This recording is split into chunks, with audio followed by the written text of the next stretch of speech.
இதை படித்துவிட்டு எந்தவித ரியாக்ஷனும் இல்லாமல் நான் கேட்கும் ரூபாய் 3 லட்சத்தை பண்டல் கட்டி தரவும்.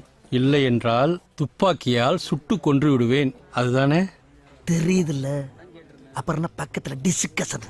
படிச்சதை புரிஞ்சுக்கிட்டு சட்டுப்பட்டு அனுப்ப பாரு. அதெல்லாம் ஓகே சார். வேற என்ன? ஆனா பூரா தப்பா எழுதிருக்கீங்க. தப்பு தப்பாவா? ம். என்னன்னு? கொள்ளைக்காரனுக்கு வெள்ளைக்காரன் எழுதிருக்கீங்க, பேங்குக்கு பேக்குன்னு எழுதிருக்கீங்க. ஐயா, கொள்ளை அடிக்க வந்திருக்கிறன்றதுக்கு வெள்ளை அடிக்க வந்திருக்கிறேன்னு எழுதிருக்கீங்க. எது வெள்ளை அடிக்க வந்து என்ன?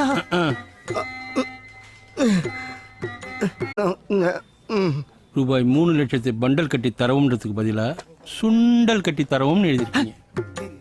சுண்டலா? சுண்டலுக்கு நாங்க எங்கேயா போவோம்? நாங்க என்ன சுண்டல் வியாபாரமா பண்ணிட்டு இருக்கோம்? அப்புறம் துப்பாக்கிக்கு தப்பாக்கின்னு எழுதிருக்கீங்க. யோ, எழுத்துல வேணா நான் தப்பா துப்பாக்கிய தப்பாக்கின்னு எழுதிருக்கலாம். ஆனா ரியலா ஒரிஜினல் துப்பாக்கிய கொண்டு வந்திருக்கேன், பாக்குறியா?